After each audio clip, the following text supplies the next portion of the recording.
Foi? 1, 2, amargosa.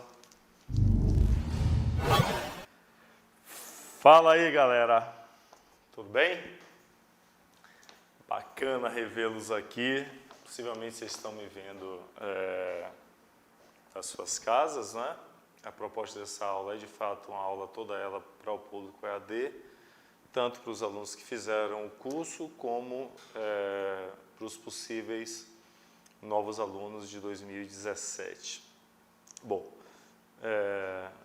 eu vou falar prioritariamente para os que foram meus alunos, né, que nós labutamos aí ao longo de 2016 com a geografia, um desafio enorme, porque é uma geografia que envolve a escala global e a escala nacional, né?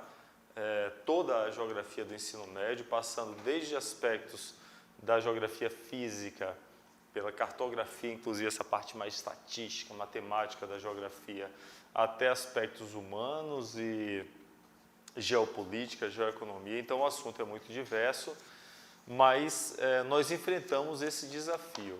E nos nossos encontros semanais, todas as quintas-feiras, de 4h10 até as 5h50, nós fomos paulatinamente trabalhando com esses conteúdos, seguindo o programa, e quando nós acabamos na última aula, eu falei para vocês, vá para a prova com a tranquilidade de que você passou por todo o conteúdo. E de fato foi isso que aconteceu, não é? Nós passeamos por todo o conteúdo, e na última aula, que foi uma aula de revisão, eu tive a oportunidade de falar com vocês de alguns itens do conteúdo que eu acreditava que apareceriam na sua prova. É claro que isso é sempre muito arriscado e muito perigoso, porque você não tem que ir para a prova preparado para acertar alguns itens. Você tem que ir preparado para acertar a prova toda, não é? Mas é evidente também que vocês ficam na ansiedade de ver como é que vai ser a prova, e eu, com a minha experiência, nós professores, né, com a nossa experiência, nós tentamos sinalizar aquelas questões ou aquelas temáticas que são mais habituais, com todo o risco de, evidentemente, não acertar, não é? Agora, quando a gente acerta, a gente também fica bem feliz, né? Porque, no final das contas, é um olhar nosso que se encaixa perfeitamente dentro da proposta da prova que a gente está avaliando e do programa que a gente está vendo, não é? E eu falo com muita felicidade, eu apostei aqui vários dedos meus, não perdi um. Falei para vocês, olha que arriscado, em 12 questões eu falava para vocês, vai cair China. Teve uma questão toda sobre China. Arriscado demais, no outro ano caíram 2 sobre Estados Unidos, né? Essa caiu uma questão sobre China, na aula de revisão a gente parou um tempão aqui para conversar sobre China. Muito bacana isso, não é? Falei que ia cair ambiental, certo, não é? Por conta dos acidentes, por conta da riqueza da temática, caíram 2 questões de ambiental. Falei que ia cair urbano, não caiu uma questão toda de urbano, mas caiu o movimento pendular, o fato da população ser cada vez mais urbana, estava lá também, não é? Falamos de agrária, caiu também uma questão de agrária, ocupação do CIE. Falei para vocês aqui na aula passada, na aula da revisão, que foi a aula que antecedeu a prova, falei para vocês, dê uma olhadinha naquela primeira parte de cartografia, que a primeira aula nossa, as 2 ou 3 primeiras aulas, eles sempre cobram isso, escala, projeções. Poxa, caíram 2 questões sobre escala e projeções, né? Então, vários assuntos, eu arrisco a dizer que as questões que eu falei que iam aparecer, elas estavam todas lá na sua prova, né? E as outras estiveram passeando por aqui, questões e terminologias estiveram passeando por aqui para o nosso programa. Então, eu fico muito feliz que os alunos com os quais eu tive contato falaram isso. Pô, professor, lembrei de você na hora da prova lá, lembrei daquela aula, lembrei disso, lembrei daquilo. Bacana isso, né? E fico muito tranquilo também de perceber com a prova aqui em mãos agora que nós, de fato, trabalhamos com esses conteúdos. Então, o aluno que acompanhou as aulas e que teve o espelhamento no estudo doméstico, a aula aqui, eu sinalizo para você o que é importante, mas é claro que não dá para um encontro semanal você trabalhar todo o conteúdo do ensino médio. A gente tenta direcionar para a prova, mais do que ensinar geografia, eu estou ensinando você a fazer a prova de geografia, é isso mesmo, né? É a proposta do preparatório, né? Mas é claro que se você tem uma boa base do ensino médio, isso facilita muito. Mais do que isso, a aula é fundamental, até porque estimula, não é? Mas, meu irmão, é o seu desafio doméstico que faz diferença, né? É você, na solidão do seu quarto, você e seu livro, é ali que está, você, o conhecimento e o livro, os três elementos que vão fazer com que você internalize coisas que foram discutidas, fazer com que você traga à tona outros elementos para a sua prova, né, para a sua aula, questões. Pô, não entendi isso, vou perguntar ao professor, vou entrar no fórum. Então, esse é o barato dessa preparação. Não é fácil, eu sei que muitos de vocês estão em curso no ensino médio ainda, não tem disponibilidade total para o concurso, mas faz parte do processo de preparação. Esses anos aí, segundo e terceiro ano, são de fato anos bem difíceis e você tem que encarar esse desafio sem dúvida. Vamos partir para a correção da prova,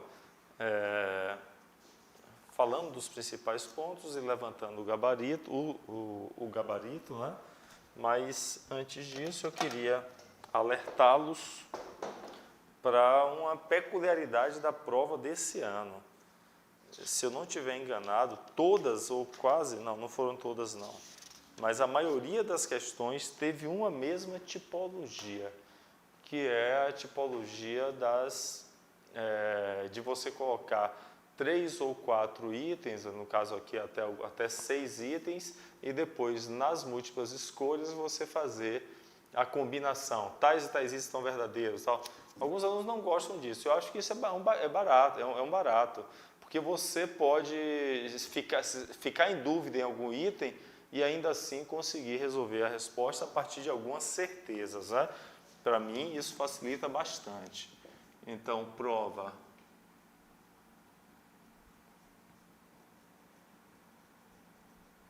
Geografia,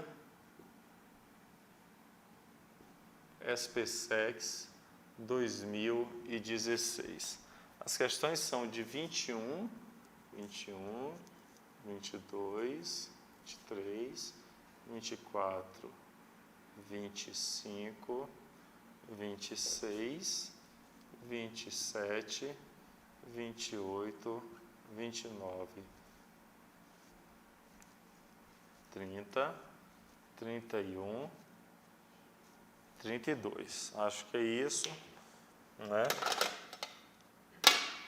E a partir daí, então, vamos passeando por elas aqui. Bom, para você que fez, você que teve acesso ao gabarito, teve alguma dúvida, agora é hora de tirar. E principalmente, para você que fez e que porventura não passou, essa daqui também é uma chance de você revisar e já se preparar, ver como é que são montadas as armadilhas para chegar em melhores condições no próximo ano. Primeira questão, questão 21, uma questão sobre aspectos ambientais, impactos ambientais e domínios morfoclimáticos. Então, você tem logo no enunciado os dois domínios morfoclimáticos brasileiros, né? Considere as seguintes afirmativas sobre impactos ambientais em 3 grandes domínios morfoclimáticos brasileiros. Aqui você tem 3 domínios que eles vão caracterizar e dizer os impactos e aqui você vai ter que acertar. Uma questão, ao meu ver, bastante simples, ainda que o cara tente dificultar ao máximo. Olha só como é que começa aqui. Então, o primeiro domínio possui uma vegetação, uma formação vegetal muito densa.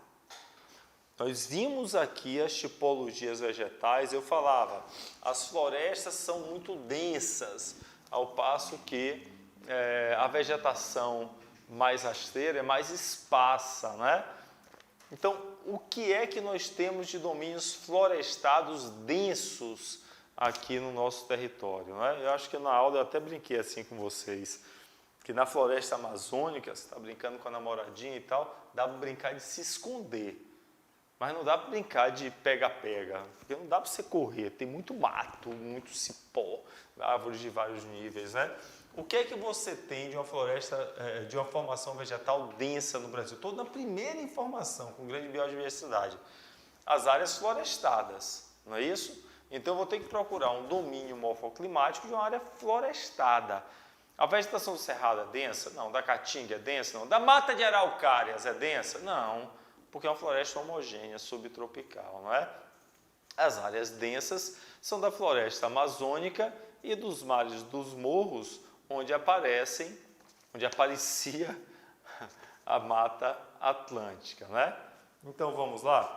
Só pode ser o domínio amazônico. Epa, domínio da Mata Atlântica. Não existe domínio da Mata Atlântica, galera. Eu estou falando de domínios morfoclimáticos. Não existe esse domínio. A Mata Atlântica é um tipo vegetal do domínio mares de morros. Pode ser esse daqui, pode ser esse. Eu já eliminei B e E. Já não pode ser. Vamos lá. Com grande diversidade. Possui o maior número de espécies ameaçadas no Brasil. Opa! Importante isso. Qual é dos domínios brasileiros o que possui um bioma muito ameaçado? Aí você cai na armadilha. Como a mídia fala muito de Amazônia, fala, pô, Amazônia, avanço da produção agrícola, desmatamento. Cuidado, cuidado, isso é uma armadilha. Né? Na verdade, todo o coração amazônico está relativamente preservado, porque é inacessível. Não é? Quem é que mora naquela região ali, no Acre? Quem é que mora no... Brincadeira, né? Brincadeira, né? Brincadeira, mas o Acre é até mais desmatado. Mas lá no meião da Amazônia e tal, inacessível. Então há alguma resistência. Ao passo que a vegetação dos mares de morro florestada, qual é? A Mata Atlântica, foi profundamente modificada, alterada em função da expansão urbana e por aí vai. Ele continua, né? Devido, dentre outros, à exploração madeireira, monoculturas de exportação, você poderia pensar na soja lá para o Amazonas, mas aqui é a canavieira, né? E expansão urbana. Tem expansão urbana que tenha levado à extinção lá na Amazônia, gente? Não tem. Somente aqui, nem cheguei ao final, somente aqui eu já estou certo que o gabarito desse é a letra C. Devido ao intenso desmatamento de suas encostas, são intensos os processos erosivos e frequentes deslizamentos de terra nesse domínio morfoclimático. Olha como a gente falou aqui de deslizamentos em áreas ocupadas como Petrópolis, né, Salvador, falamos muito sobre isso. Só para confirmar os outros agora. 2. Nas bordas desse domínio, caracterizado pelo relevo de planícies, depressões e baixos planaltos, localiza a maior parte do chamado, arco do desmatamento. Aqui está o Brasil. Olha o arco do desmatamento aqui, né? No sul amazônico. E chegando aqui em cima já no Matopiba, né? Uma área cuja atividade econômica é ligada à extração madeireira, abertura de novas áreas de agricultura e pecuária, vem acarretando intenso processo de queimadas, desflorestamento e intensificação de processos erosivos. Faço também amazônico. E o último, este domínio tem sofrido o maior impacto ambiental no contexto brasileiro, com a expansão da monocultura canavieira e da soja. Embora tenha sido declarado como um dos principais hotspots do Brasil, brasileiros, 57% de sua área original já estão desmatados. E se o ritmo de desmatamento da vegetação não diminuir, até 2030 essa formação poderá ter desaparecido. Ele está falando do cerrado, da expansão da agricultura comercial, substituindo primeiro a natureza por natureza transformada, natureza antropizada. Uma palavrinha que apareceu fortuitamente em nossas aulas aqui, mas que eu já havia tratado dela na aula de ambiental. Hotspots são aqueles espaços onde o bioma está fadado a desaparecer. Nós temos no Brasil 2 hotspots declarados. Primeiro foi a Mata Atlântica, né, que aparece no domínio dos mares dos morros. E o segundo, recentemente declarado como hotspots, é o Cerrado brasileiro. Ele está falando aí da perspectiva de que, dada a expansão da produção agropecuária comercial no centro do território, até 2030, está pertinho, daqui a mais 10 anos, essa região esteja toda ela devastada. Parece muito, né?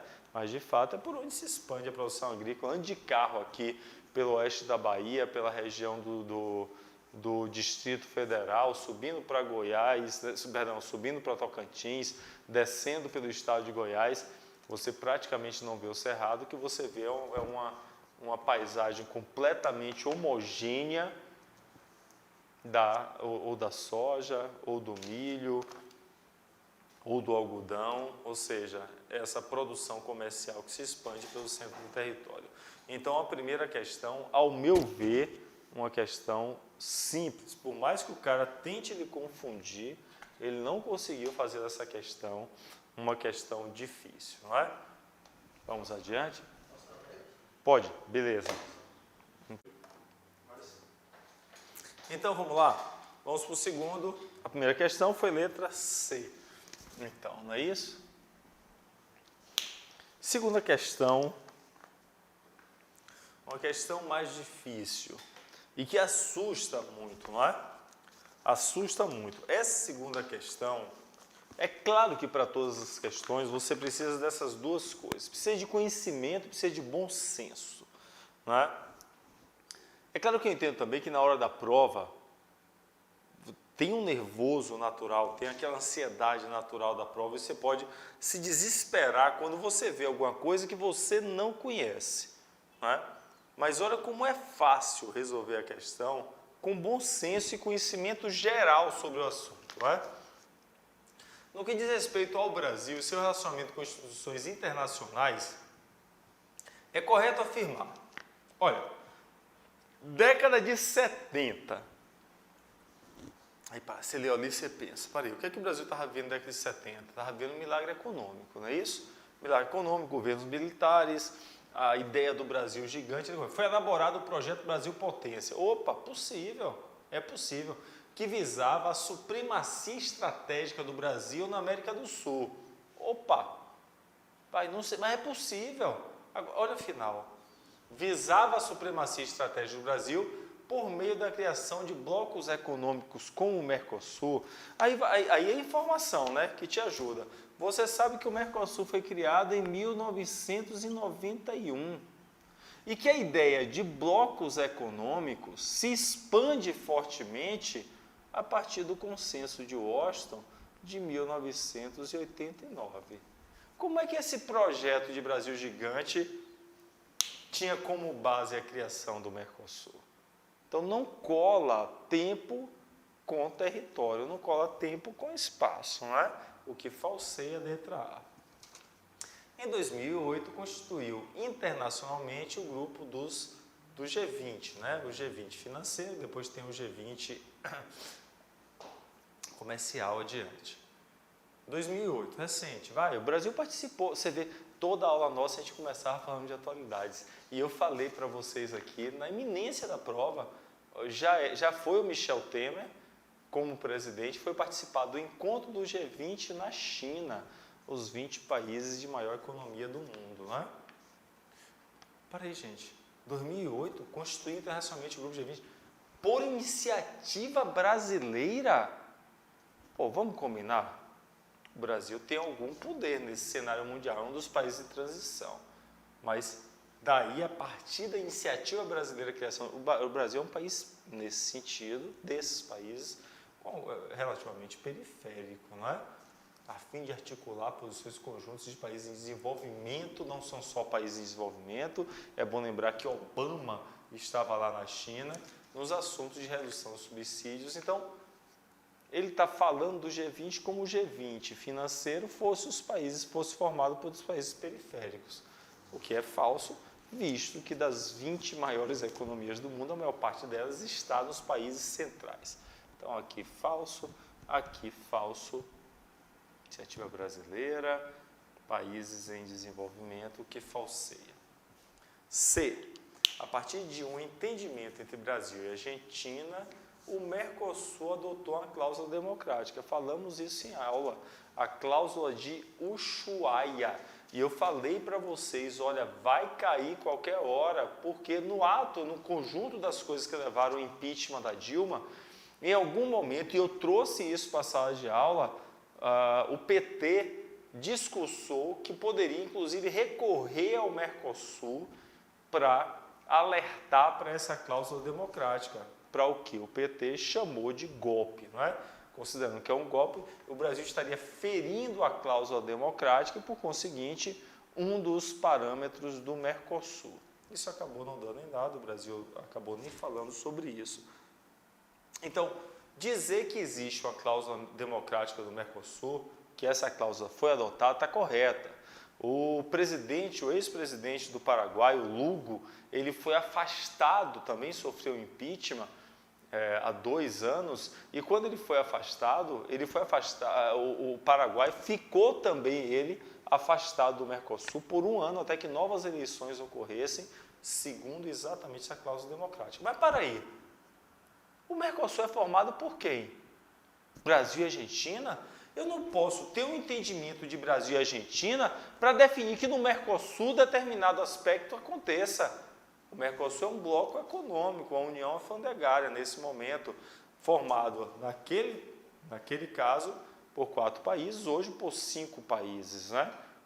Então, nesse momento, quando foi adotada a cláusula democrática, teria que ser um acordo entre os 4 países participantes, não somente entre o Brasil e a Argentina. Então já estaria falso aí, e o restante da questão também falseia. Porém, esses países não aceitaram o regime de inspeções adotados pela Agência Internacional de Energia Atômica. Parece que está falando do Irã ou da Coreia do Norte, né, meu irmão?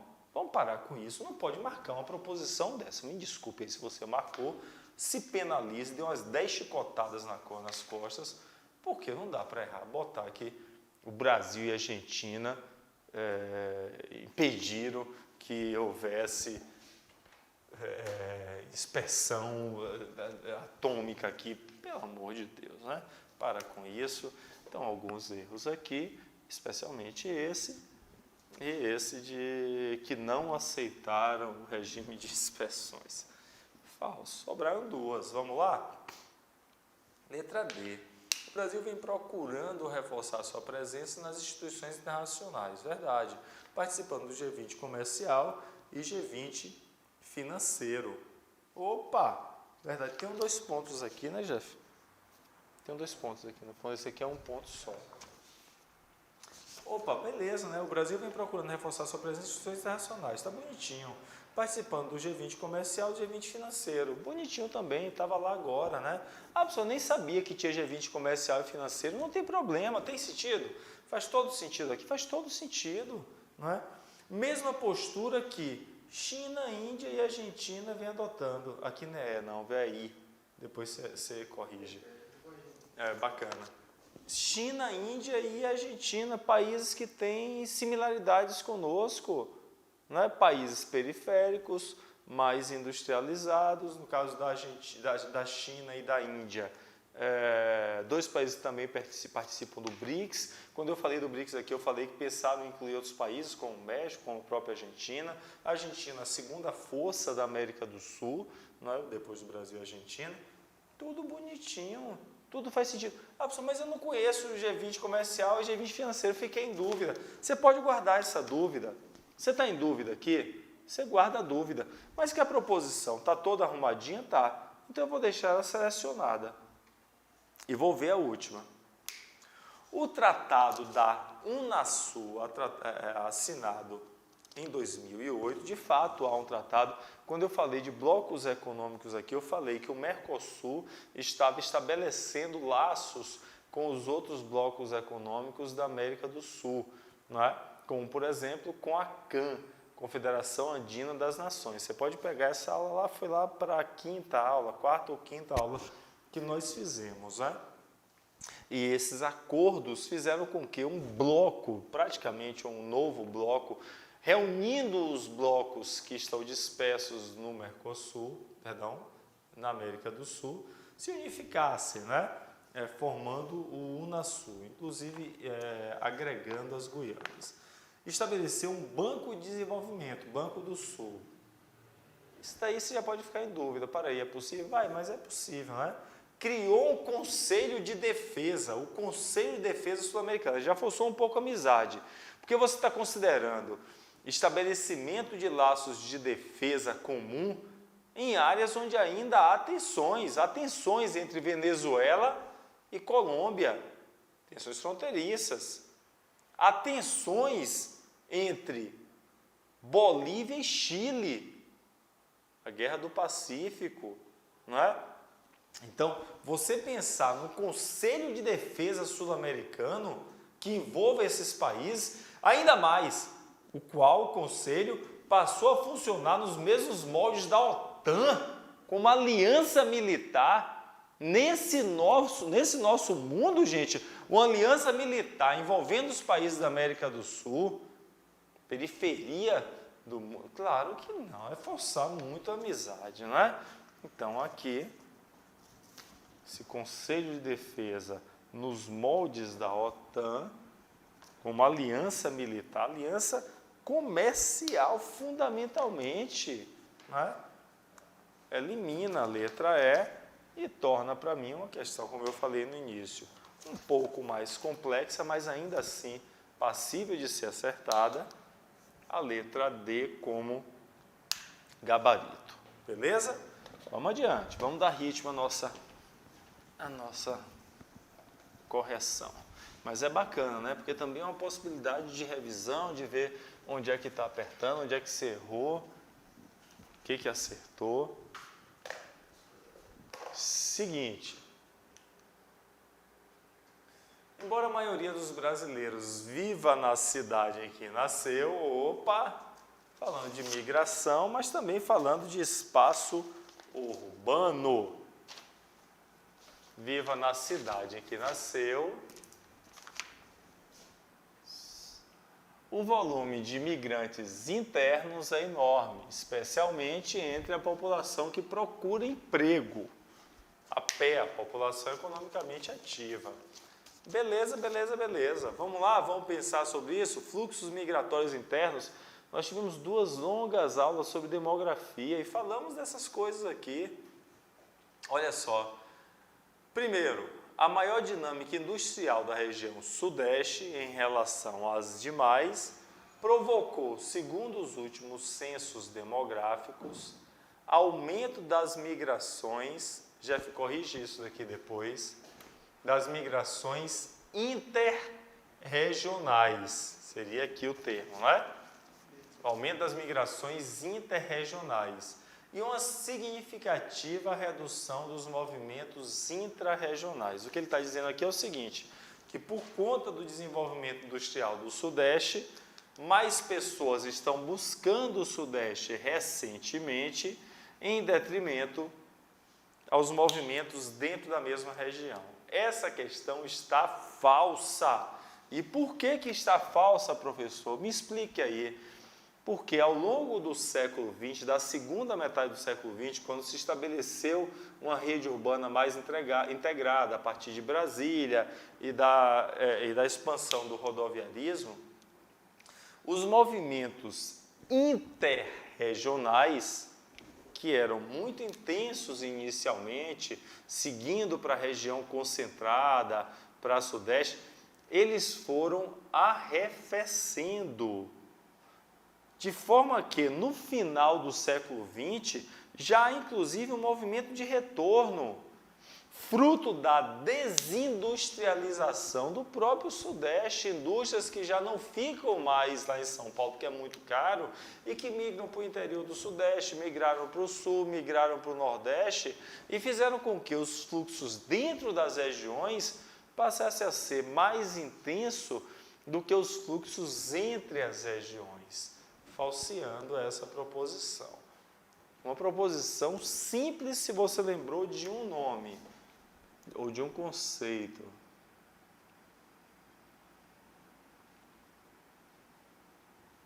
Desindustrialização aqui no Brasil, década de 90. Eu até brinquei com vocês aqui que foi uma fábrica de sapatos da Holanda para Margosa, para minha cidade lá no interiorzinho da Bahia. que os caras foram para lá? Matéria-prima fácil, a área de pecuária. Então tem o couro da vaquinha de Amargosa que o miserável está utilizando. Mão de obra baratíssima e desarticulada. Um salário mínimo para o cidadão lá que vai trabalhar feito um louco, cheirar cola de sapato. Baratíssimo, não é? E desarticulada, sem sindicato. A Prefeitura de Amargosa deu lugar para a fábrica se localizar, ou seja, a fábrica recebeu praticamente o lugar exato, o lugar preciso para botar instalar a sua unidade fabril e o sapato que é produzido vai direto para a Europa. Esse é um processo, um exemplo típico de desindustrialização. Na década de 2000, agora, né, as cidades médias com até 500 mil habitantes, especialmente na região centro-oeste, ele poderia tirar isso aqui, mas não falseia, apresenta um crescimento populacional muito mais vigoroso do que as grandes cidades, tornando-se grande polo, aqui corrigir também, grande polo de atração populacional. Se lá em cima é a desindustrialização que falseia, aqui o que torna essa proposição verdadeira é o processo de desmetropolização. As metrópoles continuam gigantes no Brasil e continuam a receber pessoas, mas recebem pobres, o que o Milton Santos chama de involução metropolitana. Para aí, professor, e a classe média, os ricos e outras pessoas que buscam qualidade de vida, para onde que vão? Vão para as cidades médias. Então, as cidades médias crescem num ritmo mais acelerado que a metrópole. Não é que a metrópole não cresça demograficamente, continua a crescer, mas o ritmo de crescimento das cidades médias é maior.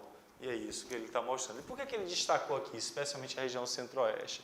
Porque na região centro-oeste, a região centro-oeste foi a que viveu, acho que isso vai aparecer mais adiante aqui, na última década, está falando de 2000, né? O maior processo proporcional de crescimento demográfico a partir do saldo migratório, dada a expansão da fronteira agrícola, novas possibilidades, a ocupação de Brasília e do entorno de Brasília, isso atraiu muitas pessoas para cá, não é? Questão 3. A partir da década de 90, a região metropolitana de São Paulo registrou êxodo migratório, por conta das migrações de retorno. Olha aqui, tinha desenhado aqui, ó, migração de retorno. Contudo, o estado de São Paulo ainda apresenta saldo migratório positivo. O número de pessoas que foi é muito maior do que o número de pessoas que é. Aliás, o número de pessoas que foi e continua indo. É bom ter cuidado com essa armadilha, para não parecer que está tendo um esvaziamento demográfico de São Paulo. Não é isso. Muitas pessoas continuam a buscar São Paulo, não é? É a nossa principal cidade, é metrópole informacional, metrópole industrial, grande metrópole nacional, cidade global. Todos esses títulos cabem para São Paulo, mas que muitas pessoas estão vazando de lá, estão saindo de lá, que existe de fato um êxodo metropolitano de lá, isso existe, não é? E está posto aí de forma correta na questão 2. Então, olha só, eu já sei que 2 e 3 são verdadeiras. Onde não tiver 2 e 3, eu corto. Cortei essa, cortei essa, cortei essa, cortei essa. Até aqui eu já sei que só pode ser a letra A. Eu já vou botar e a gente vai continuar lá. Olha que bacana, que facilidade. A expansão da fronteira agrícola e do agronegócio na região sul. Gente, expansão da fronteira agrícola na região sul, só se ele botasse aqui, década de 70, 80. A região sul já está ocupada, por isso que há a expansão, né? A região sul completamente ocupada de forma produtiva, década de 70, 80, e a partir das novas possibilidades de ocupação do território, Revolução Verde, injeção de insumos, calagem, é que você tem expansão da fronteira agrícola pelo centro-oeste, tocando o oeste da região nordeste e o sul amazônico. Faz dessa região com o maior percentual de residentes não nascidos no seu interior. Acabei de falar sobre isso. a região que tem maior percentual e a região por onde se expande teria que estar aqui a região centro-oeste. Se estivesse ali, ao invés de região sul, região centro-oeste, estaria verdadeira a proposição. Como não está, ela é falsa. Olha que bacana, falei que ia cair, cidade, metrópole, circulação. As migrações pendulares diárias, o pessoal mora na cidade satélite e se desloca em direção à metrópole, ocorrem entre o núcleo urbano central e os núcleos situados no seu entorno. Aqui já tem um problema de ordem, né? Porque, na verdade, a pessoa vem do entorno para o núcleo central, para trabalhar, para estudar, e retorna para o entorno. Por isso, pêndulo, não é? Por isso, pêndulo. O que não é possível de ocorrer, está faltando aqui, viu, Jeff? O finalzinho dessa daqui. O que não é possível ocorrer, aí vai ter a continuidade aqui na questão, que não está digitado. O que não é possível ocorrer em centros integrados, aí tem que ver qual é o termo correto, mas centros integrados funcionam. Deixa eu ver a prova aqui que eu tenho no meu celular, eu vejo e digo para vocês precisamente qual é o termo. Só um minutinho, por favor. Vamos lá, vamos lá. Deixa eu ver aqui. Eu vejo e te digo agora que você já faz a correção aí no ato. Cadê, Adriano?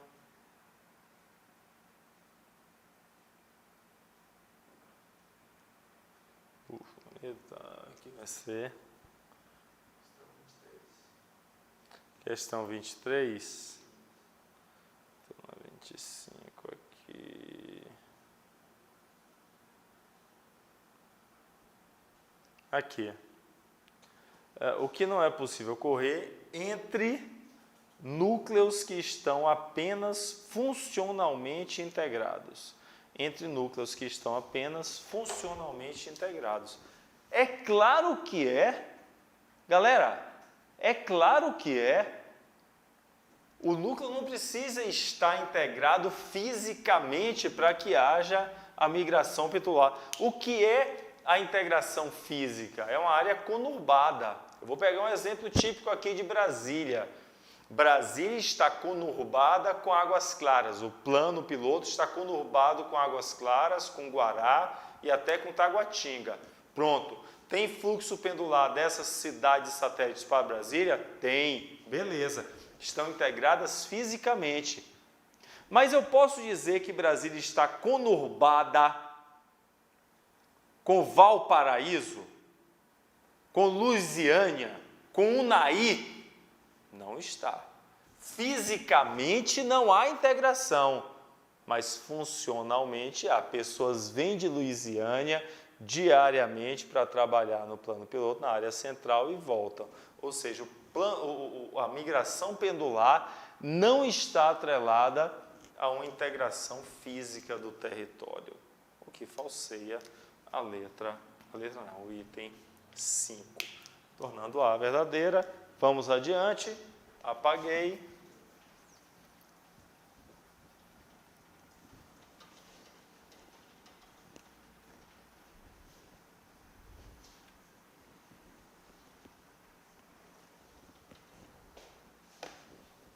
Foi. Epa! Olha só. Aí na aula de revisão eu falei para vocês, galera, o SPSEX gosta demais de colocar cartografia, bababá. Dá uma olhada nas duas primeiras aulas sobre fuso horário, sobre escala, sobre projeções. Caiu uma questão de projeção e uma de escala, né? O cidadão que me ouviu voltou lá, assistiu a aula de novo e resolveu sua vida. Essa projeção é a projeção de Petris, né? A projeção feita só a projeção cartográfica utilizada na projeção do lado abaixo, é correto afirmar que se refere a uma projeção. Essa projeção de Petris, ele fez na metade do século XX, 1960 e tantos, 8 eu acho, e a proposta dele foi uma proposta de manter uma mesma área dos territórios. Porque, tradicionalmente, as projeções cilíndricas, ou seja, um cilindro que envolve o globo todo, com a projeção de Mercator, distorcem, tornam as regiões nórdicas, as regiões de alta latitude, tanto no norte como no sul, muito grandes em detrimento das regiões equatoriais. Então, o Petris, apesar de deformar o desenho dos continentes, você percebe aqui esticado a África, esticado a América, ele manteve as áreas, valorizando essencialmente as áreas intertropicais, por conseguinte, os países, naquele momento, os países do terceiro mundo. Fala-se, então, que essa projeção, e nós falamos isso em sala aqui, que essa projeção é uma típica projeção de terceiro mundo, porque valorizou os países pobres que estão no sul socioeconômico, né, nas áreas intertropicais, dando a eles a real dimensão do seu território. Aí, observando aqui, você percebe que a Europa não é tão grande. A Europa cabe ela toda aqui no miolo da América Latina, né? Pequenininha, olha a Inglaterra, pequenininha, não é? Então, dá uma real dimensão. Madagascar maior que o Reino Unido, não é? Dá uma real dimensão ao território. É sobre isso que a questão vai, essa questão vai tratar, não é? Então, eu já falei, é uma projeção cilíndrica, né, que circula o mundo todo. Se eu já sei que é cilíndrica, eu já eliminei. A azimutal é a plana, né, aquela que bate em uma, bota a face, a projeção da ONU é azimutal, toca a face no território. Aquela projeção que eu fiz aqui na aula, que é o Brasil de cabeça para baixo, é uma projeção plana ou azimutal. Já descartei, só pode ser cilíndrica. Cilíndrica, conforme, mantendo a forma, muito útil à navegação marítima, pois não deforma os ângulos que permanecem com seus... Conforma, não. Tira.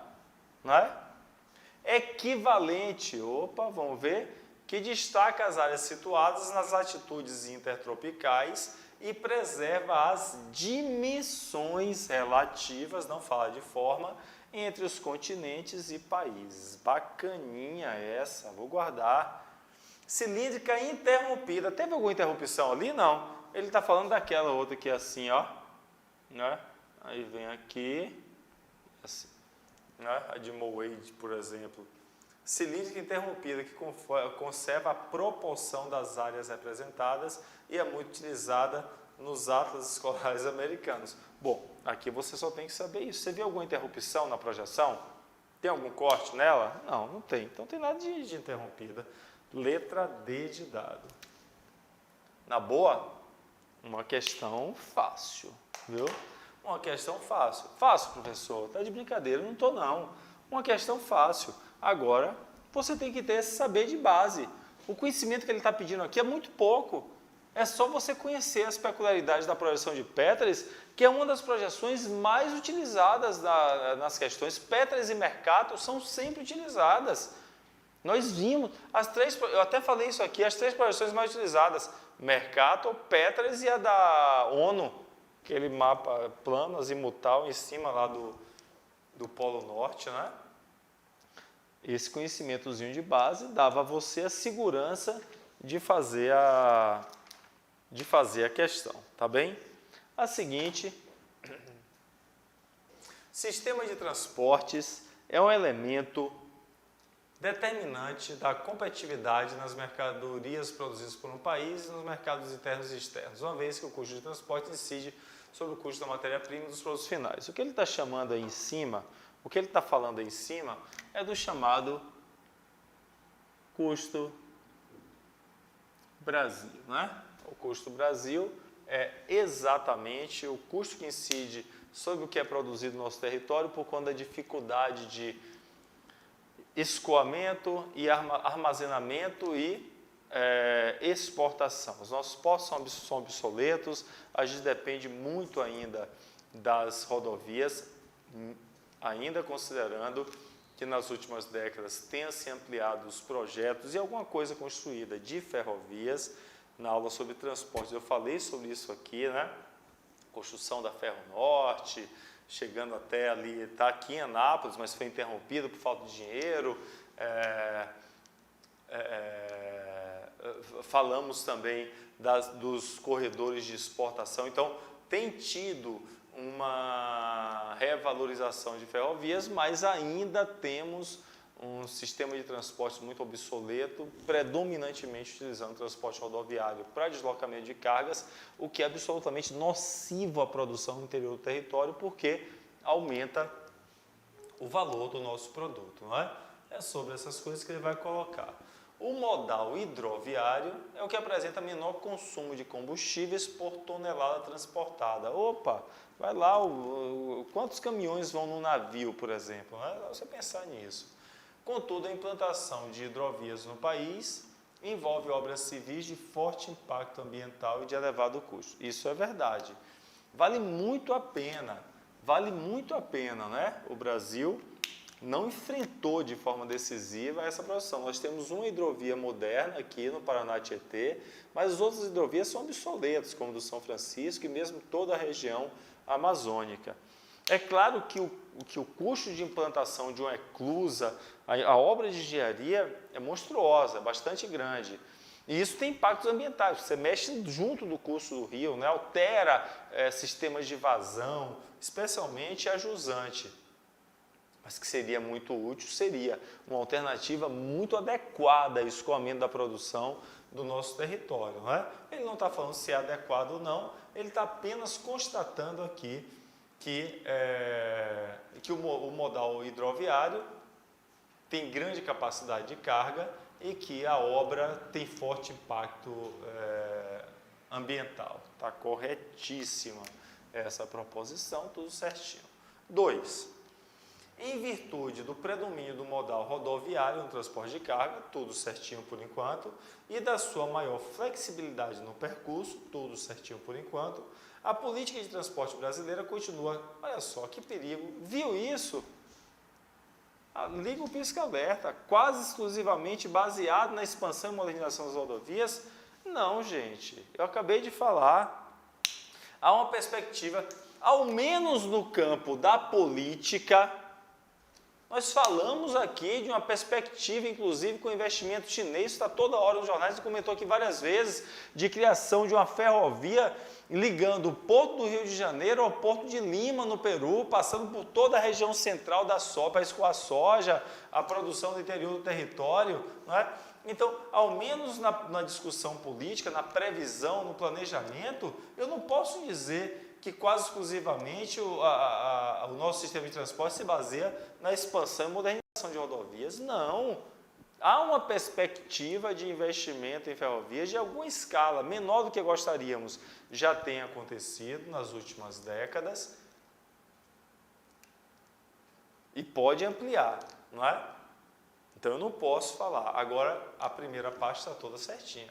Em virtude de um predomínio, tiro virtude, né? Há um predomínio do modal rodoviário no transporte de cargas, certo?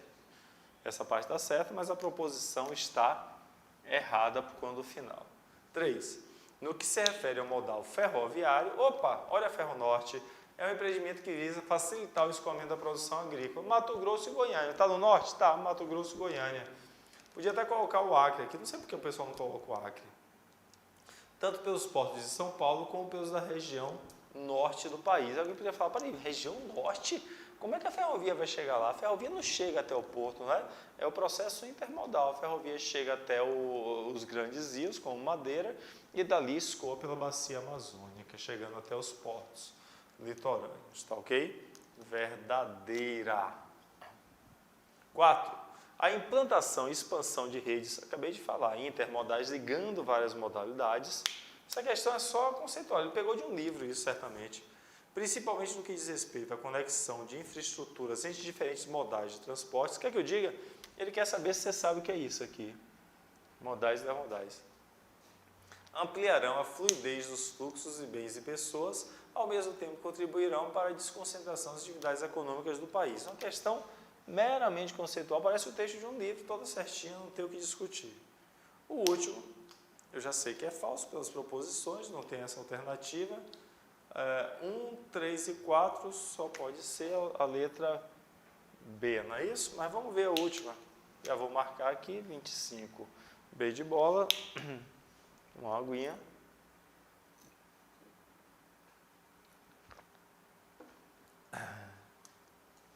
O transporte aéreo de carga suplanta o transporte de passageiros. Gente, verdade isso. A gente comentou aqui em uma das aulas, eu falava para vocês, você já imaginou quantas pessoas se deslocam diariamente? Olha que o Brasil não tem um tráfego aéreo muito intenso, né? Se você comparar com outros países. Quantas pessoas já foram no aeroporto vazio, só se for no meio da noite, olha lá, dependendo do aeroporto, né? Circulam são passageiros, porque o tráfego aéreo é muito caro para você deslocar cargas, né? Então, o transporte aéreo de carga suplanta o transporte de passageiro em termos de importância para a aviação comercial no Brasil e no mundo. Falso. Haja vista o significativo valor monetário das mercadorias que circulam. Então, quais são as mercadorias que circulam pelo modal aéreo? São as mercadorias de alto valor agregado, né? Que não dá para você botar numa ferrovia, não dá para você botar no carro, os riscos são grandes, e aí circula pela via aérea. No mais, transporte de pessoas. Falso. Beleza, então, fechamos essa, vou partir para a próxima.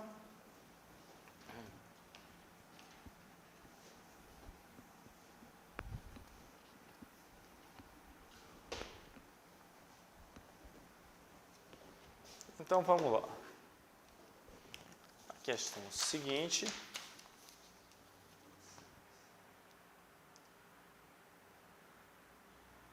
É a questão 26 sobre África. Ah, se você não fala. Olha, teve um dia aqui que eu falei, o que foi que teve sobre África? Alguma notícia sobre África? Eu falei, gente, eu vou interromper a aula para comentar um pouquinho sobre África. Falei dos Big Fives, falei dos conflitos, falei da Primavera Árabe, falei das fronteiras artificiais, falei da África do Sul.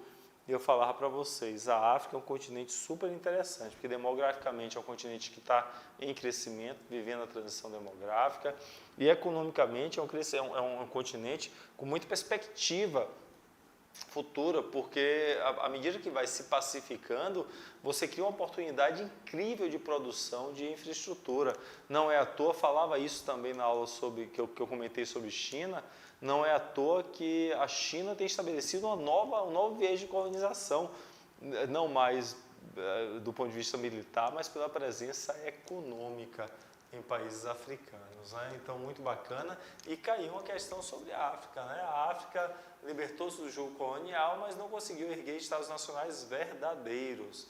Esse é o desafio por isso as sociedades africanas enfrentam atualmente. Sua superação é uma condição indispensável para a estabilidade política e desenvolvimento econômico. Isso é o Demetrio Magnólio. As dificuldades que muitos países africanos enfrentam para constituírem estados nacionais verdadeiros estão relacionadas. Então, vamos lá. O que ele está chamando de estados nacionais verdadeiros? Aqui está a África, né? Olha o chifre, Madagascar. A África, até final do século XIX, ela era, apesar de estar próximo da Europa, que está aqui em cima, ela só era conhecida em cerca de 10 a 20%. A 20%. Só a faixa litorânea. Por quê?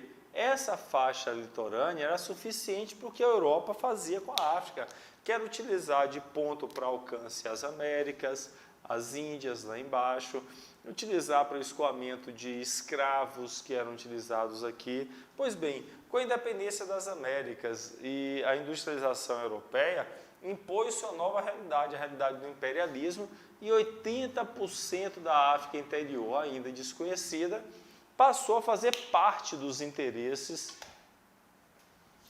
dos países imperialistas. Pois bem, a partir desses interesses, Conferência de Berlim, 1886, final do século XIX, os países imperialistas, especialmente França, Reino Unido, depois Alemanha, Bélgica, Espanha um pouco, eles fatiaram o mapa da África sem conhecer a realidade interior, formando verdadeiras fronteiras artificiais, né? O Reino Unido falou, eu quero de norte a sul, a França falou, eu quero de leste a oeste, e essas fronteiras cortavam comunidades, cortavam um rio no meio, dividiam ou juntavam no mesmo novo país artificial grupos que tinham animosidades históricas e que estavam disputando entre si aquele território. E isso produziu o que hoje nós temos, países que juntam dentro de si muitas etnias, muitas delas inimigas, gerando conflito, ou países, fronteira entre dois países que separaram etnias ao meio, não é? E esse é o problema que vai estar, demarcado aí na sua questão. Vamos ler então? Então, dificuldades para construir. Seca prolongada e inundação, que por si só já explicam as frequentes crises do abastecimento alimentar e cadê o crise? Para, gente, a seca e inundação é o problema para o Estado Nacional. Não é isso que ele está falando. Ele está falando da libertação do jugo colonial. Falso. 2. A incapacidade que o governo de diversos países tem de trabalhar, não é tributar não, viu? Trabalhar o conjunto da sociedade, em certos casos, a dificuldade de controlar de fato vastas regiões do território do país, por estarem sob o domínio, está errado aqui também, viu? Domínio de milícias armadas local que ignoram o poder central. Tudo bonitinho, de fato. Países como Angola, Nigéria, como países grandes territorialmente, conseguem estabelecer um governo central, mas esse governo central não é aceito por aquele grupo, muitas vezes vinculado a um grupo étnico de milícia que está disperso no território, que foge do controle verdadeiro. A influência do neocolonialismo ou imperialismo, que em muitos casos grandes potências ainda exercem sobre os Estados africanos por meio de ajuda financeira, cooperação militar e sobretudo por meio de tratados especiais de comércio que desfavorecem a economia nacional. Acabamos de falar disso agora. A incapacidade, aí é uma visão preconceituosa, não é? A incapacidade dos nativos africanos de respeitar as diferenças étnico-religiosas entre si e de se autogovernarem, sem a presença política dos europeus. Essa é uma visão absolutamente preconceituosa. A Europa chegou, detonou com as estruturas internas da África e agora dizer que eles são incapazes de se autogovernar? Para com isso. Eu comentava aqui em uma das aulas o seguinte: os refugiados que estão indo para a Europa, os africanos, a Europa fica com um discurso, coitadinhos, estão vivendo lá em péssimas condições, não é? Para não falar o palavrão, vamos aceitar os coisas. Para! As péssimas condições de vida da África, em larga escala, estão associados ao jugo colonial, aos desmandos e à expoliação da riqueza que os países europeus determinaram nesse continente. Então, para com isso de ficar com essa visão preconceituosa que os africanos são culpados pela crise. Não. Os africanos são vítimas de séculos de exploração. Falso. E o quinto, já sei que é verdadeiro, né? 2 e 3, aqui tem 2 e 3, mas um está falso. Não pode, 2 e 3 e 5, C. Ao descompasso entre territorialidades produzidas pela colonização e territorialidades locais, foi o que eu falei no contexto interno dos países africanos, que definiu fronteiras que não são necessariamente, que não necessariamente mantêm relação com a distribuição étnica ou linguística de suas populações. Verdadeiro, letra C de certo. Apaguei, vamos ao próximo.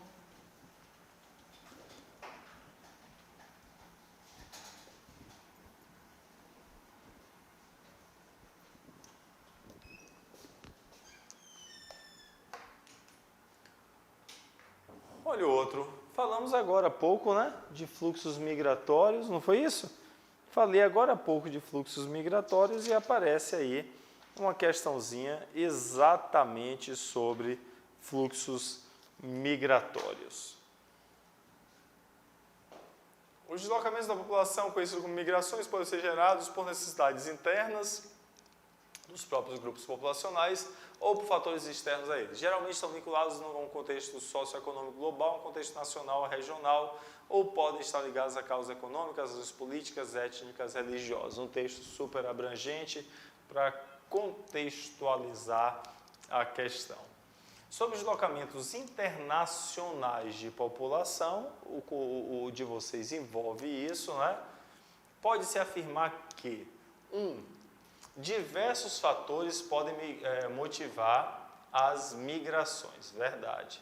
Mas atualmente são os conflitos religiosos os maiores responsáveis pelos deslocamentos no mundo. Essa é perigosíssima. Essa é perigosíssima porque você liga imediatamente a questão da Palestina, uma tensão religiosa.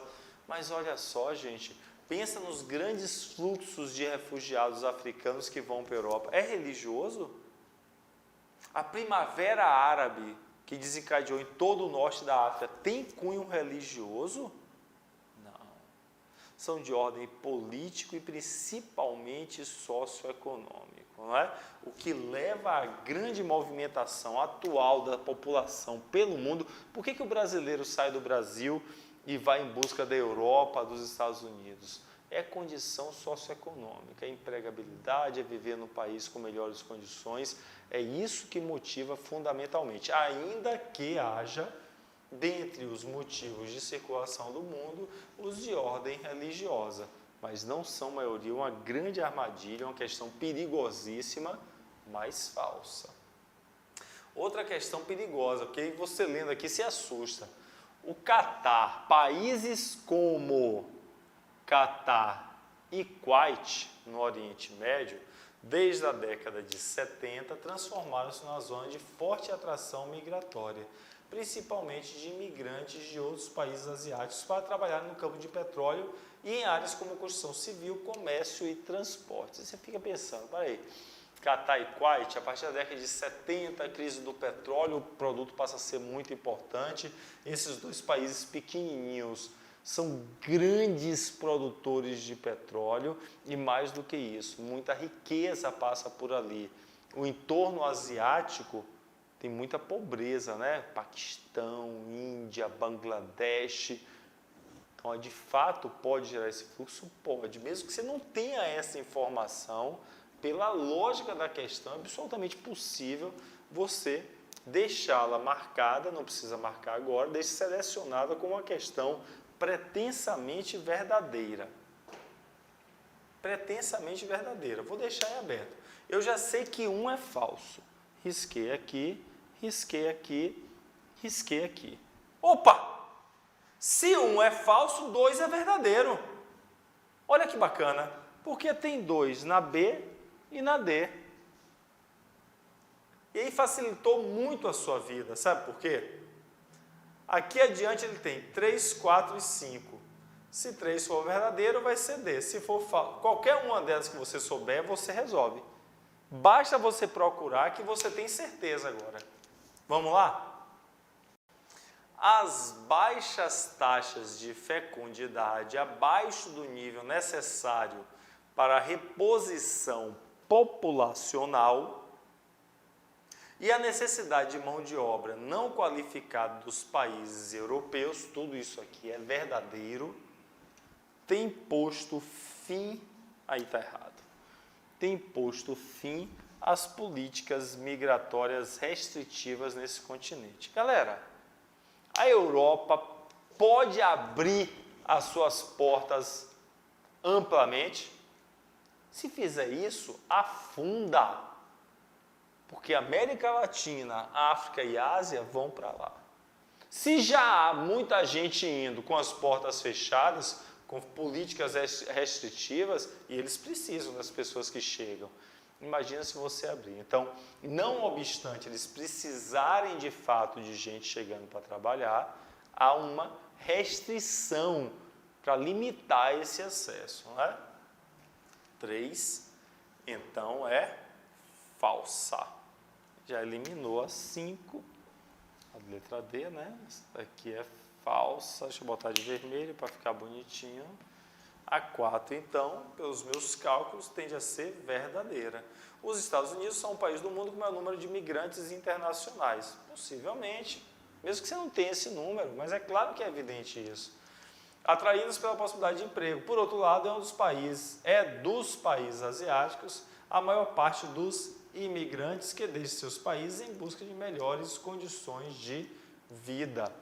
Pela quantidade de pessoa que tem naquele canto do mundo, mais da metade da população do mundo está por ali, é claro. Vai se olhar em volta e olhar se você não vê um chinês do seu lado, né? Tá verdadeira. Verdadeiro. E a última, falso. Uma das vantagens dos imigrantes em situação irregular. Olha que besteira é essa. Olha que questão boba. Já eliminaria. Se você ler só 5, você já elimina essas 3 aqui. Que questãozinha boba. Uma das vantagens do imigrante em situação irregular é que consegue desfrutar do serviço de saúde e educação no país de destino como qualquer cidadão. Se o cara está irregular, como é que ele vai desfrutar da zorra da educação e da saúde como qualquer cidadão? Porra, sabendo somente essa, eu já eliminei 3. Vou partir para a análise das duas, ficou letra B de bola. 27, B de bola. Fácil! Algumas proposições mais enjoadas, mas fácil no conjunto. Ele botou 1 ou 2 questões muito simples que você elimina um monte de proposições. Beleza, beleza, beleza. Vamos lá? Aí é saber fazer a prova também, né, galera? E isso você está aprendendo aqui, né? Estratégia para avançar na sua prova. Olha que bonitinha. Opa, eu achava que era questão de escala, né? Não. Observe a tabela abaixo, mostra a evolução das taxas de fecundidade no Brasil. É simples aqui, né? Taxa de fecundidade de 40. Olha a taxa de fecundidade de 40, Brasil rural, né? Taxa de fecundidade é nascimentos por mulheres em idade fértil, né? E que à medida que o país foi se urbanizando, a taxa foi caindo. Hoje a nossa taxa de fecundidade é inferior à taxa de reposição demográfica, que é de 1,0. Taxa de reposição demográfica, nós tratamos isso aqui, né? Nós tratamos isso aqui. O que não significa que nós tenhamos uma natalidade menor que a mortalidade. É outra coisa isso aí. A natalidade continua maior que a mortalidade. No Brasil, há crescimento natural, mas esse crescimento é cada vez menor, visto que a natalidade está caindo, né? É o que nós vemos aqui. E as questões vão tratar disso aí, as proposições vão tratar disso. Então, a informação que eu tenho é essa, eu vou partir para a análise das questões. Dentre os reflexos dessa realidade na demografia brasileira, pode-se destacar. Então, a população brasileira, em termos absolutos... Não, está errado. Redução, desculpem, está certo, eu li errado aqui, né? Destacar a redução. Então, ele está dizendo que está tendo a redução da população brasileira em termos absolutos. A população brasileira do próximo ano é menor do que a desse, gente? Não, claro que não. Em termos absolutos, nós continuamos a crescer, porque a natalidade é maior que a mortalidade. Tem um crescimento natural aqui. Só quando a nossa natalidade for inferior à mortalidade, aí você vai ter decréscimo demográfico. Por hora, não. Por hora, não. Redução da proporção de jovens no conjunto da população. Lindo! Lindo, lindo, lindo, lindo. Claro, se reduz a fecundidade, diminui o número de pessoas que nascem. A base da pirâmide vai encurtando, reduz o número de jovens. Olha só, estratégia para formar. Essas duas aqui estão bem simples. Eu já sei 1 e 2. 1 não pode, 2 é. Então, 1 não pode. 1 não pode, foi. 1 não pode. 2 pode, 2 pode. Vamos ver aqui adiante. A 3 já vai ser decisiva. Olha que bacana. Então, é o tipo de questão que você resolve sem precisar saber tudo. Vamos lá.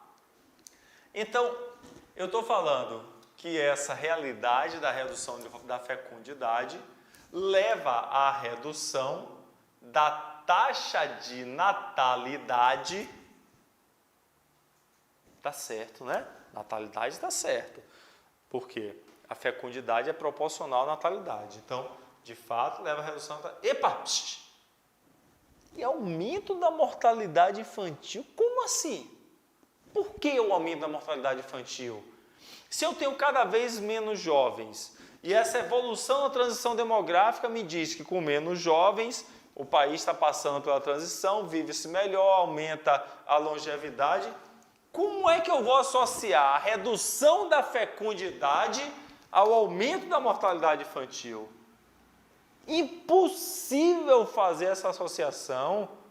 Uma proposição também muito boba, falsa, que já elimina a letra C e deixa como alternativa possível apenas a letra E. O que me diz que as outras duas estão corretas, ou seja, a redução da fecundidade leva à redução do crescimento vegetativo. Claro, mortalidade está baixa. Se a fecundidade está baixando e com ela a taxa de natalidade, o crescimento vegetativo, que é a diferença entre mortalidade e natalidade, está diminuindo. Está lindo isso, verdadeiro. Redução das taxas de reposição populacional, claro que atualmente já se apresenta abaixo do nível de reposição. Já mostrei isso aqui, falei em sala de aula, né? A taxa de reposição brasileira é de 2,1. Posso lhe dizer uma coisa? Vou falar aqui sem nenhuma falsa modéstia. Duvido que algum professor tenha dito isso. Eu falei para vocês, a taxa de reposição demográfica no Brasil é 2,1. Nós já estamos com a fecundidade de 1,9. Já estamos abaixo da taxa. Isso cria uma perspectiva futura de um país muito velho, porque reduz o número de jovens. Falamos sobre isso aqui, né? Bacana. Sem modéstia mesmo, tem que valorizar, acertamos. Falamos um monte de coisa que está aqui na prova, ou tudo, para ser mais preciso.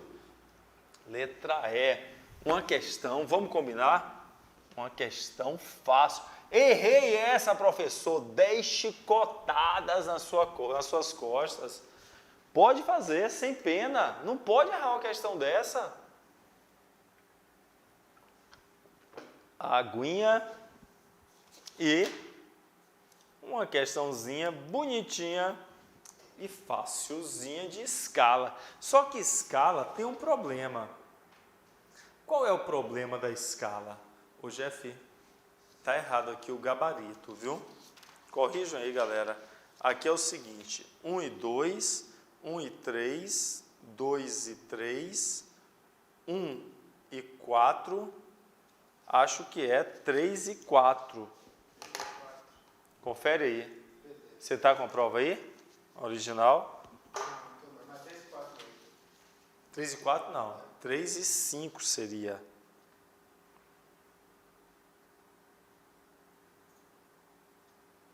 Acho que é só até 4. É 3 e 4 mesmo. É 3 e 4. Ah, então tá certo, porque aqui tá 3 e 5. É, porque só tem, claro, tá certo, porque só tem 4 proposições, né? Vamos lá então? Primeiro, letra A. Um mapa na escala. Olha a escala. Vou desenhar aqui. Escala, faz o cálculozinho, 1 para 25 milhões, isso é escala. O Dzinho, 8 centímetros, a distância real no mapa, Dzão, é igual, eu vou calcular o Dzão, para ver se confere com o dele, ele está dizendo que é 2.500 quilômetros. Vamos ver? Fui cá para um cálculozinho simples, ó.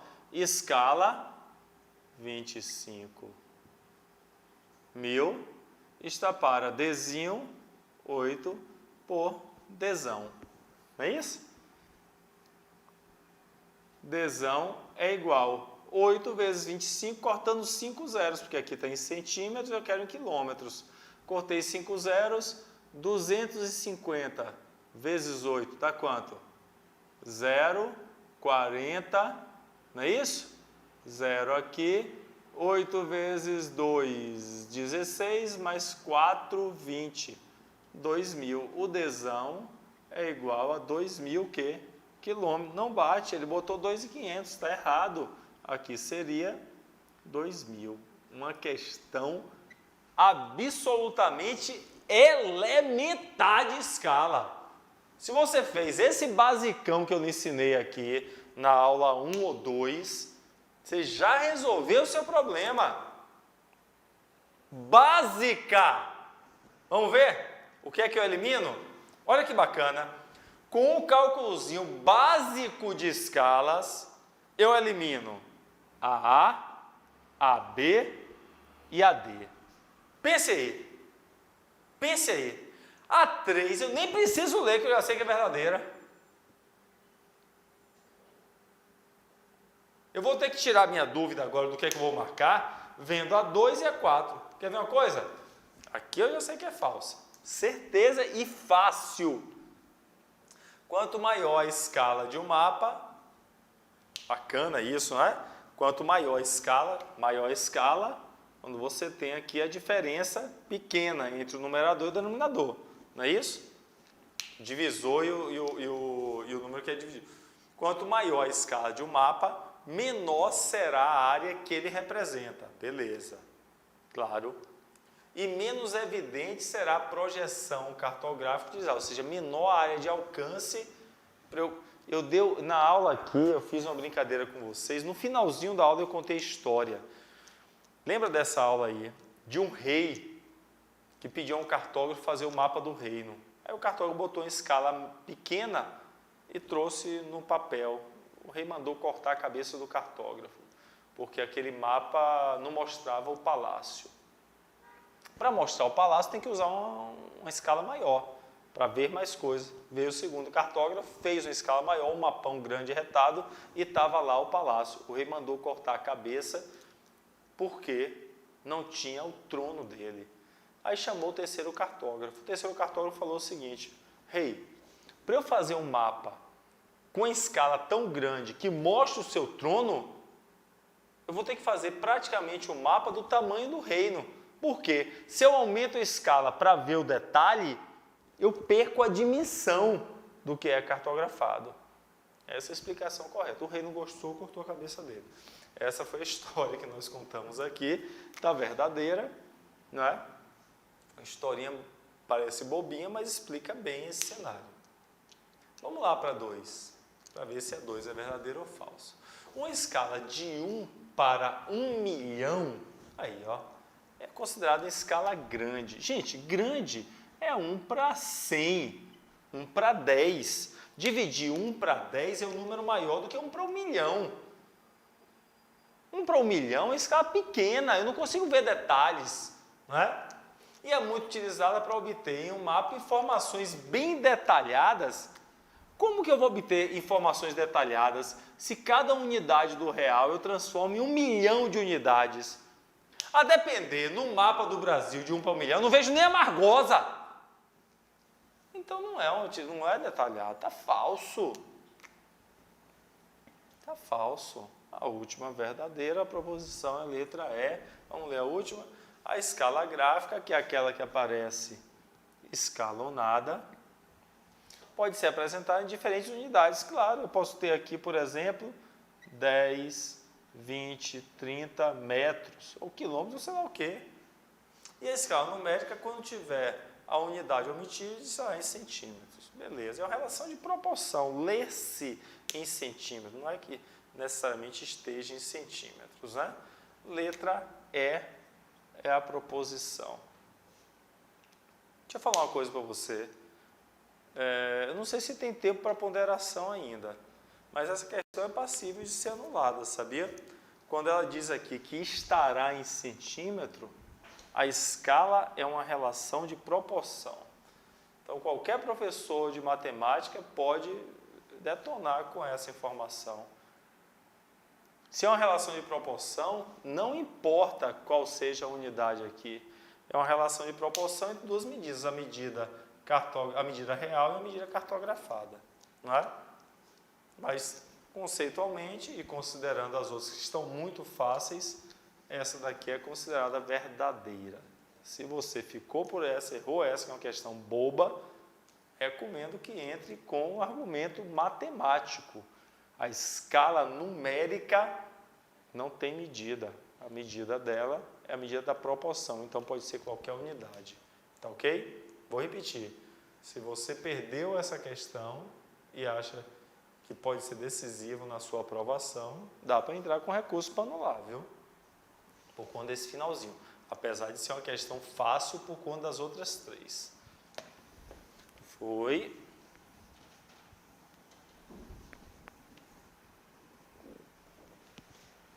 Sai daqui, escala. Vamos lá? Rapaz, rendeu, viu, Jeff? Vai dar 6 horas, macho. China! China! Falei aqui, galera! Vai cair China! Olha ela aí. Olha ela aí. A China tem se tornado uma das maiores potências mundiais, considerada uma economia emergente, tanto pelo peso da sua economia como pela forte influência que exerce no cenário regional e global. A expansão da indústria tem sido os principais fatores de crescimento da economia desse país. Sobre a economia chinesa, podemos afirmar que a indústria pesada ainda permanece sob o controle estatal chinês, claro, é o socialismo de mercado, e concentra-se predominantemente, falei dessa criança da Manchúria, no nordeste do país, a qual dispõe de vastas reservas de carvão mineral e minério de ferro, verdadeiro, falei em sala. Já risquei aqui na boca da prova, na última aula. Se errou isso daí, se penalize, 200 chicotadas. Falei isso daqui. A indústria de alta tecnologia expandiu rapidamente no país, desde 80 especialmente com as zonas econômicas especiais, né? O que tornou um dos maiores exportadores do mundo de produtos ligados à tecnologia de informação. Entretanto, a China não controla a maior parte das tecnologias mais valiosas dos produtos que fabrica. Ela faz muita montagem, né? Pois tais componentes são fabricados no exterior. É a empresa que libera, mas libera parcialmente, verdadeiro. 3, então 2 verdadeiro, pode ser essa e pode ser essa aqui, eu já eliminei. O dinamismo econômico da região litorânea da China vem se difundindo em direção ao cinturão agrícola do interior. Tal fato tem proporcionado o maior equilíbrio do PIB per capita entre a China marítima e a China interior. Se você ficou um pouquinho de nada atento à minha aula, você viu que eu desenhei o mapa da China aqui e falei o seguinte, olha, galera, a porção oeste da China é uma região praticamente anecúmena, não obstante a China ser o país mais populoso do mundo, a população da China e a riqueza da China é produzida na sua porção leste, a porção oeste do Tibete, o pessoal rezando lá, ou o norte da China, noroeste da China, que é uma região desértica, é uma região de vazios, não é? Então, falso. Se é falsa essa, só pode ser a próxima, né? Só pode ser a letra B de bola. Atualmente, com o envelhecimento da população e desenvolvimento tecnológico do setor industrial, a mão de obra tem encarecido, levado a indústria a transferir para o interior do país em busca de mão de obra mais barata. Bacana isso, é bom lembrar que em função desse envelhecimento, o governo chinês, e falamos isso em sala, autorizou o segundo filho, não é? Para que haja um rejuvenescimento da população chinesa. 5, falso. A China não foi autorizada a participar da OMC. Para com isso, um dos países que mais vende produtos pelo mundo, né? A China já foi penalizada pela OMC por praticar dumping econômico. Eu falei isso também em sala de aula em algum momento anterior. Dumping é como se fosse o doping, não é, para o esporte. Dumping econômico, você manda produtos do mundo muito mais baratos porque você encontra fatores de competitividade que os outros países não têm, como, por exemplo, a mão de obra semi-escrava. Uma questão muito bonitinha, muito bacaninha sobre China.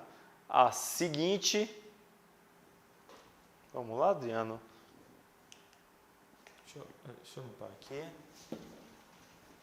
Penúltima questão, questão 31.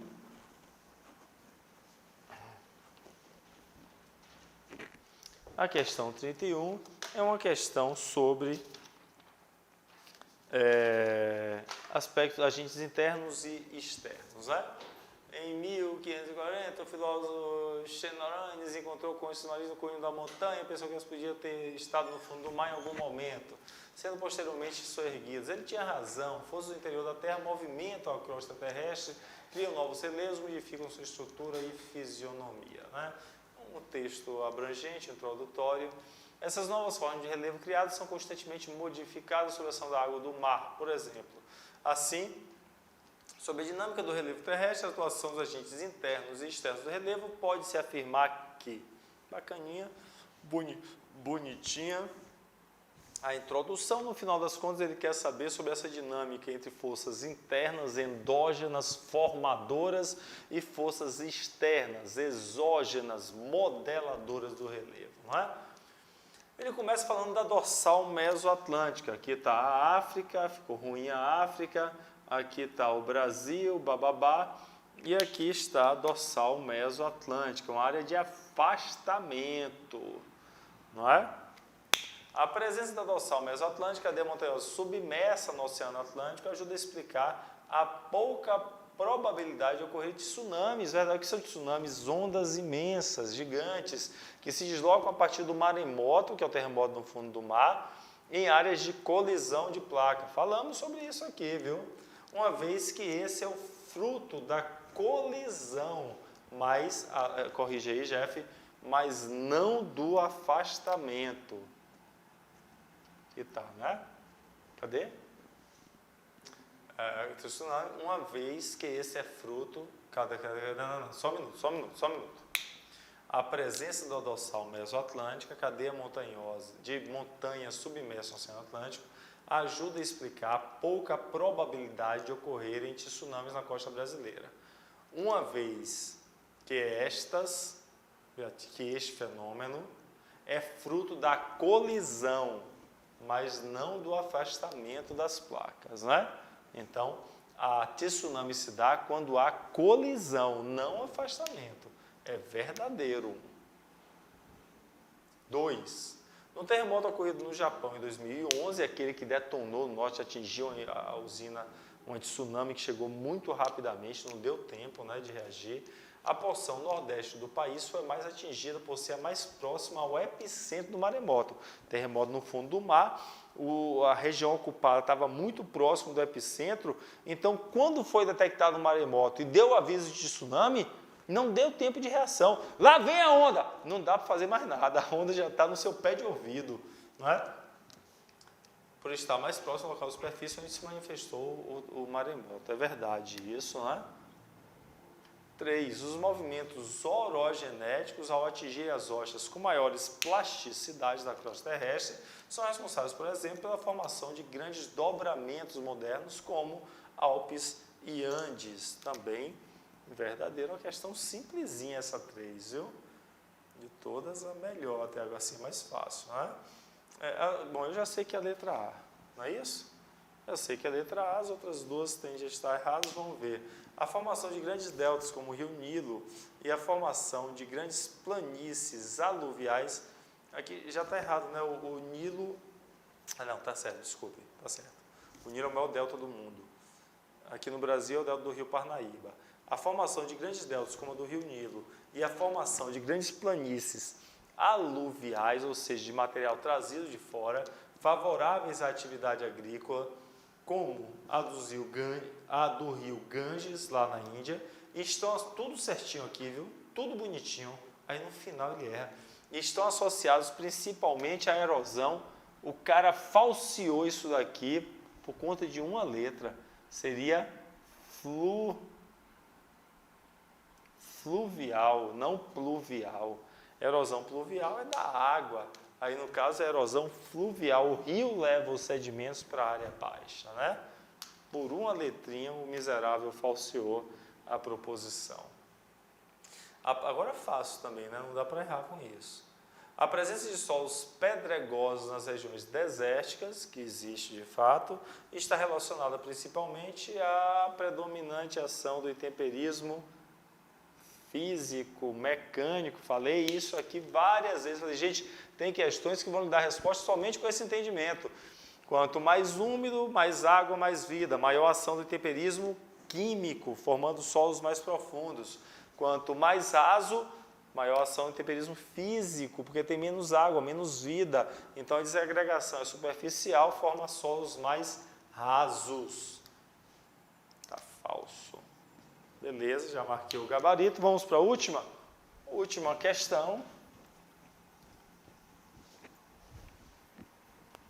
Deixa eu fazer um comentário aqui antes da última. Prova bem elaborada, viu, galera? A prova bem elaborada. Aquela questão de escala ali, que eu acho que tem uma bola fora, que você pode, de repente, ponderar, mas, de uma forma geral, a prova bem elaborada. Chegamos na última aqui, sobre energia, não é isso? Na verdade, energia e ambiental. A queima de petróleo, carvão mineral em menor escala do gás natural libera gases poluentes na atmosfera, entre eles o dióxido de carbono, que intensifica a ação do efeito estufa. Diante desse fato, a busca de alternativas energéticas renováveis de padrões de consumo compatíveis com o desenvolvimento sustentável tem feito parte do rol dos grandes desafios do nosso tempo. Sobre as fontes renováveis na matriz energética, ele vai tratar aqui fundamentalmente das fontes renováveis. Podemos afirmar que, 1. O Brasil apresenta o setor de energia mais sustentável do ponto de vista ambiental do que a maioria dos países do mundo, considerando significativa a participação de fontes renováveis em sua matriz. Verdadeiro, na nossa aula, eu fiz a comparação e discutimos isso amplamente aqui. Eu mostrei as duas matrizes e falei, olha, a matriz mundial é mais de 70%, mais de 80% concentrado no petróleo, no gás, no carvão mineral e na energia nuclear, ao passo que o Brasil é quase que 50-50, né? Então, ambientalmente, a nossa matriz é melhor. A número 1, com certeza, é verdadeira, o que já elimina essa, a B e a E. Vamos adiante. A política energética do país, definida pelo Plano Nacional de Energia, prevê a ampliação do uso do potencial elétrico dos rios da região norte. Ah, professor, não sei. Meu irmão, preste atenção. Quais foram as 3 últimas usinas que você ouviu notícia de produção e nós falamos aqui amplamente? Belmonte, né? Giral e Santo Antônio. Todas elas na margem sul, na margem oeste do rio Amazonas, né? Na margem direita do rio Amazonas. Especialmente na bacia amazônica. Não obstante, diversos problemas socioambientais relacionados à implantação de uma grande usina. A usina de Belmonte, por exemplo, teve as suas obras várias vezes embargadas. Olha isso daqui, não vou nem discutir, a gente falou tanto em sala de aula que é efetivamente impossível você errar. A 2, então já cortei aqui e olha só, você não precisa saber mais nada. Acertou as duas, você já sabe que é a letra C. Você percebeu a estratégia para resolver essa questão? Vai nas que você tem certeza, você já elimina um monte. Então vamos lá, só para confirmar, 2 falsas e 1 correta. A crescente utilização de biocombustíveis na matriz energética brasileira, verdade isso. Além de reduzir a emissão de gases que geram efeito estufa, verdade, porque os biocombustíveis geram menos dióxido de carbono, tem a vantagem de contribuir para o controle do desmatamento. Que coisa louca! Como é que você marca uma zorra dessa? Não pode marcar, isso daí está absolutamente fácil. Se o biocombustível é produzido a partir da vegetação, da expansão da cultura de oleaginosas, você vai ter que desmatar para plantar. Falamos tanto sobre isso aqui. Esse, inclusive, é um dos argumentos contrários ao biocombustível, porque você usa a área agricultável para botar vegetação que não vai servir para comer, vai servir para energia. Esse é um discurso contrário. Pelo amor de Deus, risca isso daqui, ó. Controle de desmatamento, falso. Apesar de o etanol apresentar vantagem em relação aos combustíveis fósseis, nas últimas décadas a produção de cana-de-açúcar e de álcool vem diminuindo. Não, gente. Nós mostramos um gráfico aqui falando o seguinte, essas culturas voltadas ou para a produção de energia ou para exportação, como o açúcar, a cana-de-açúcar, a soja, o algodão, ampliaram muito a sua área de plantio e a sua produtividade, em detrimento àquelas culturas que atendem às demandas alimentares da população brasileira. Pode errar esse tipo de questão, não é? Falso. E a última, a energia eólica é uma fonte renovável em expansão no Brasil, mas possui elevado custo de instalação. Embora o Nordeste seja a região que apresenta os maiores potenciais eólicos do país, é em Osório, no Rio Grande do Sul, que se localiza o maior parque eólico nacional. Aí você poderia falar, professor, mas eu não me lembro que era Osório, no Rio Grande do Sul, que estava o maior parque. Bom, é o segundo maior parque de toda a América Latina e é o maior, de fato, é o maior do Brasil. Mas mesmo que você não saiba isso, aqui, você já tinha resolvido a questão antes. E não tem nenhum equívoco, porque você sabe que os 4 estados que mais têm potencial eólico são 5. Ceará e Rio Grande do Norte, lá em cima, Bahia, que tinha o maior parque até o de Osório, Espírito Santo e Rio Grande do Sul. Assim, fechou, letra C, fechamos a prova. Repito, só para finalizar aqui, galera, uma prova bem feita, uma prova inteligente, com amplas possibilidades de conteúdo, conteúdos que dialogam entre si, mas repito, uma prova passível de você buscar as 12 das 12. As 12 questões, dava para acertar as 12 na boa, sem muito vacilo. Deu vacilo, perdeu 1, 2 no máximo. Se você perdeu mais de 2 dessa prova, tá todo errado, faltou estudo. Valeu, gente. Vamos continuar juntos aí. Próximo ano estamos juntos. Espero que vocês tenham sucesso nessa prova. Quero ouvir notícias de vocês, tá bem? Beijo. Tchau, tchau.